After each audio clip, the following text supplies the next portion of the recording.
इस दुनिया में सबसे ज्यादा अगर कोई इंसान चुपचाप सहता है तो वो है भगवान पर भरोसा करने वाला इंसान। और सबसे ज्यादा अगर कोई भगवान किसी को तोड़ता है तो वो है महादेव। क्योंकि शिव कभी जल्दी कुछ नहीं देते, वो पहले इंसान को अंदर से बदलते हैं ताकि जब जिंदगी दोबारा परीक्षा ले तो इंसान टूटे नहीं, टिक जाए। पहाड़ों के बीच एक छोटा सा गांव था जहां सुबह की हवा भी थकी हुई लगती थी और रातें खामोशी से भरी रहती थी।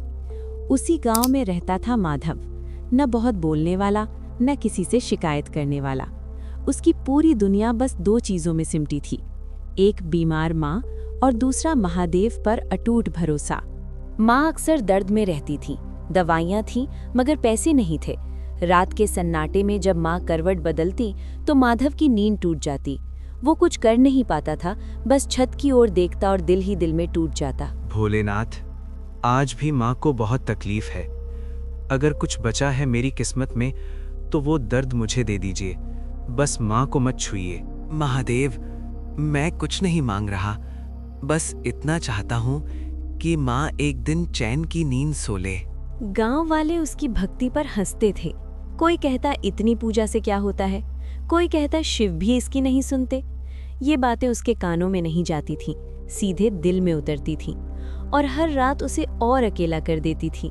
महादेव, क्या मेरी भक्ति कम है या फिर मैं ही आपसे ज्यादा उम्मीद कर बैठा हूँ?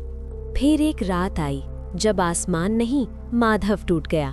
तेज बारिश, बिजली की आवाज और माँ की सांसें बहुत धीमी। वो माँ को उठाकर भागा मगर हर रास्ता जैसे बंद हो गया था। आखिरकार वो शिव मंदिर पहुंचा और वहीं जमीन पर बैठकर बिखर गया। महादेव, आपने पूरी दुनिया के लिए जहर पी लिया था, तो मेरी माँ का दर्द क्यों नहीं पी सकते? क्या मेरी माँ उस काबिल नहीं है? मंदिर में सन्नाटा छा गया। दिया बिना हवा के लहराने लगा। ऐसा लगा जैसे समय थम गया हो। और फिर एक भारी, गंभीर लेकिन बेहद करुण आवाज गूंजी। माधव, क्या तू जानता है मैं नीलकंठ क्यों कहलाता हूँ? हर दर्द को पी जाना शक्ति नहीं होता, वो त्याग होता है।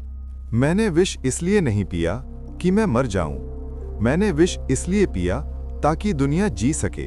और आज मैं तुझसे तेरा दुख नहीं छीन रहा, मैं तुझे वो ताकत दे रहा हूं जो दुख सहना सिखाती है। माधव की आंखों से आंसू बहते रहे, लेकिन दिल में पहली बार शांति उतरी। वो समझ गया कि महादेव खामोश नहीं थे, वो उसे तैयार कर रहे थे। सुबह हुई, बारिश रुक चुकी थी, हवा हल्की थी, माँ जिंदा थी, सांस ले रही थी। लेकिन असली चमत्कार माँ में नहीं, माधव में हुआ था। धन्यवाद महादेव, दर्द हटाने के लिए नहीं, मुझे मजबूत बनाने के लिए। आज भी माधव हर सोमवार मंदिर जाता है, कुछ नहीं मांगता, बस सिर झुकाता है। और अगर आज तुम भी अकेले हो, टूटे हो और भगवान से सवाल कर रहे हो, तो याद रखना, महादेव तुम्हें नजरअंदाज नहीं कर रहे, वो तुम्हें महादेव जैसा बना रहे हैं। हर हर महादेव।